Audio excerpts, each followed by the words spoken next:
Hello! Good day everyone. Again, this is Gabriel Gamana. On this video, we will tackle the sixth topic under Chapter 3, the so-called Least Squares Regression Parabola. So let's start! The previous topic under this chapter creates a line that represents the trend of the data points, given that they behave in a linear manner. But if the datasets are scattered in a way that a straight line cannot be used to represent them, since they behave more like a nonlinear, that's where we use nonlinear regression, specifically least square regression parabola. It will create a parabolic curve that will best represent all of the data points. To do that, we will use these sets of equations to identify the coefficients a, b, and c. To understand, let me show you the derivation. Say that we have two values of y. This is from the parabolic representation, while this one is just a raw data set. Again, same with the last video, this difference is the error of the representation. We will square the error to minimize, since number less than 1 will tend to become smaller when multiplied to itself. Then, we will take the partial derivative with respect to coefficient a, as well as equating to 0. Simplifying the equation will give us. Then, we will take the partial derivative with respect to coefficient b, as well as equating to 0. Simplifying the equation will give us. And lastly, take the partial derivative with respect to coefficient c, as well as equating to 0. Simplifying the equation will yield, which is the equation of nonlinear regression. For the quantification of error, we are still using the same equation as what we use in the linear regression, which is equal to these terms. Again, curve fitting is said to have a good quality when r squared is closer to 1. To deeply understand the principle, let's solve a problem.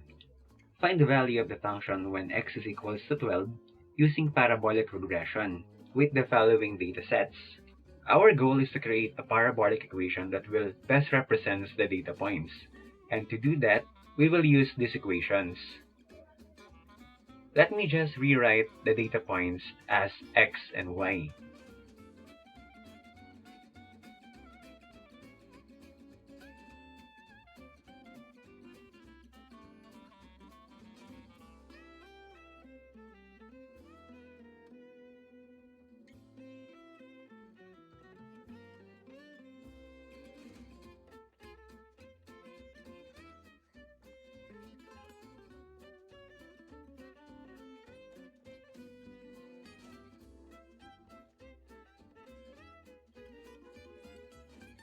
To start the solution, let us one by one determine the components of these equations, starting with the x raised to 4. So 0.75 raised to 4 is equals to 0.316. Applying the same pattern, we have 16, 81, 256, 1296, 4096, and 5220.063.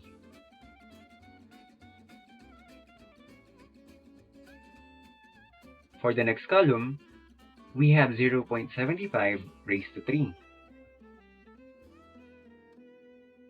And that is equals to 0.422.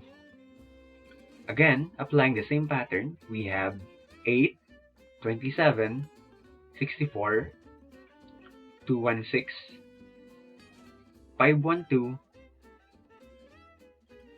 and 614.125. The next column, we have 0.75 raised to 2. And that is equals to 0.563. Again, applying the same pattern, we have 4, 9, 16, 36, 64, and 72.25. For the next column, we have 1.2, multiplied by 0.75 square.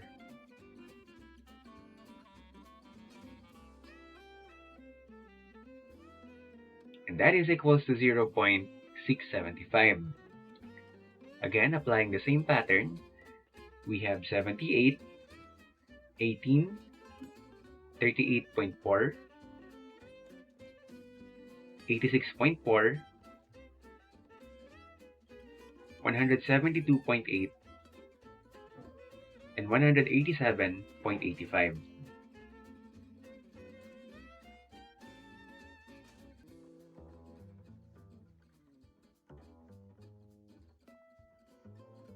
And for the last column, we have 1.2 multiplied by 0.75. And that is equals to 0.9. Applying the same pattern, we have 3.9, 6.0, 9.6, 14.4, 21.6, 22.1.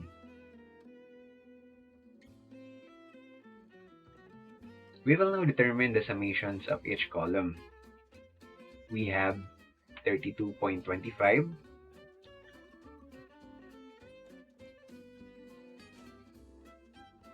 15.25,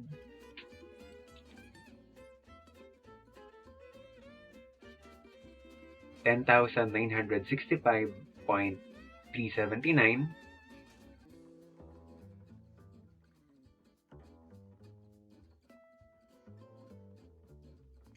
1,441.547,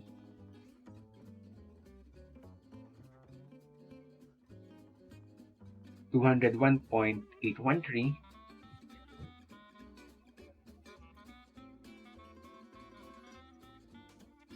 511.925,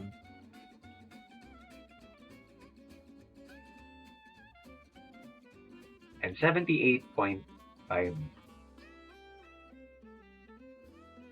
Incorporating these summations with the equations of nonlinear regression, we have A multiplied by 10,965.379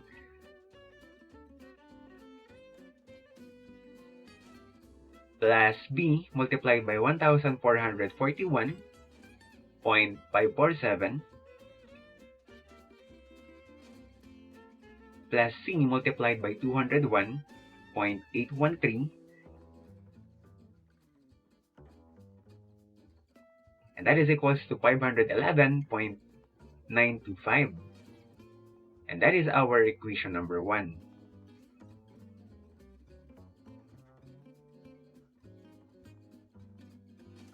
A multiplied by 1,401.547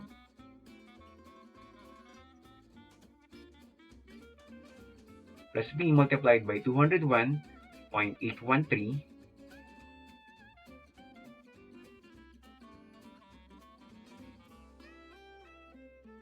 plus C multiplied by 32.25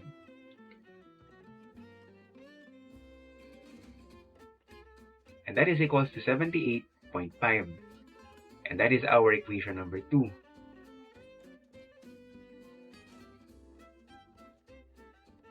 A multiplied by 201.813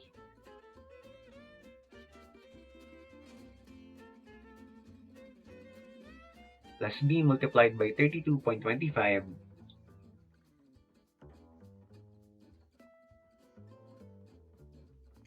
plus C multiplied by 7, and that is equals to 15.25, and that is our equation number 3.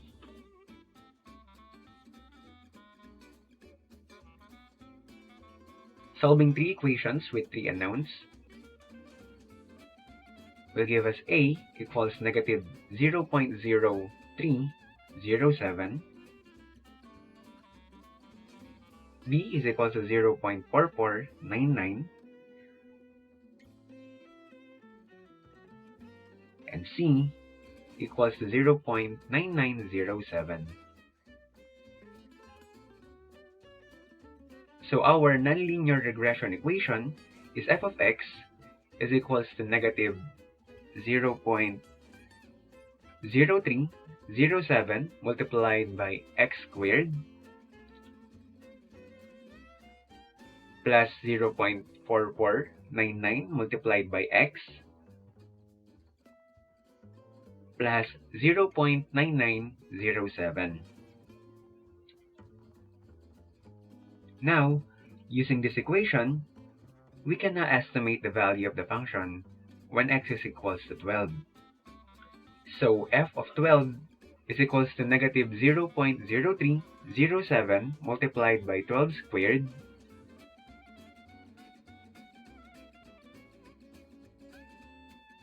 plus 0.4499 multiplied by 12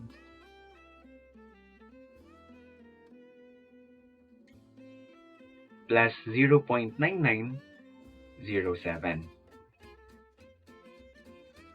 And that is equals to 1.9696.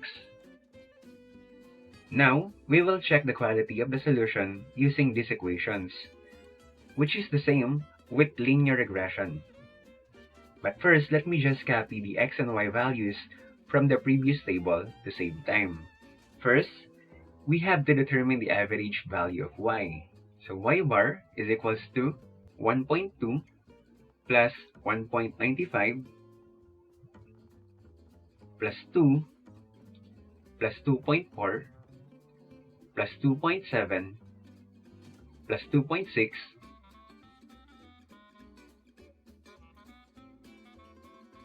all over 7, and that is equals to 2.179.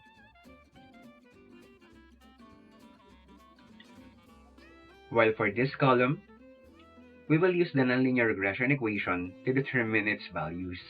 So negative 0.0307 multiplied by 0.75 squared plus 0.4499 multiplied by 0.75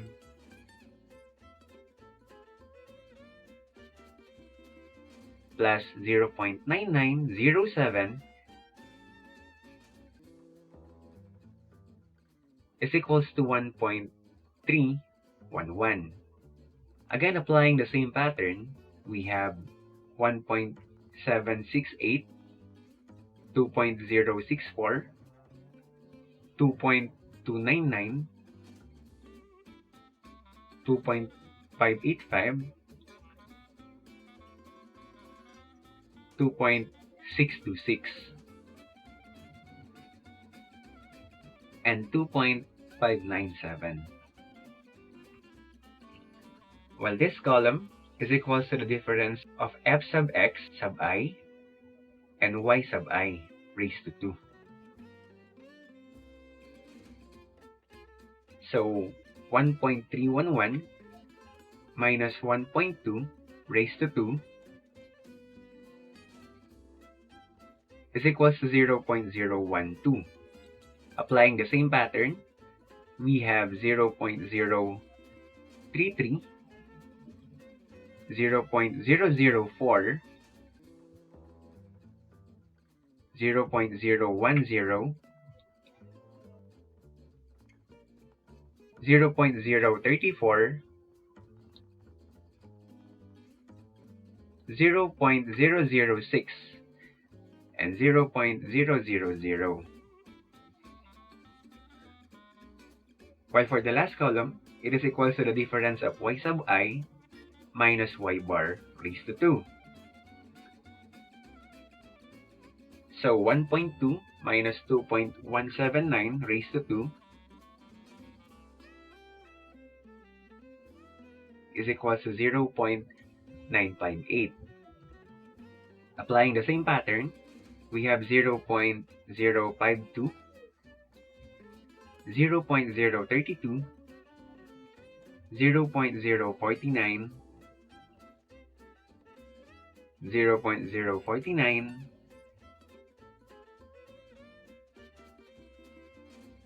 0.272, and 0.178. Now, determine the summations of these columns. We have 0.1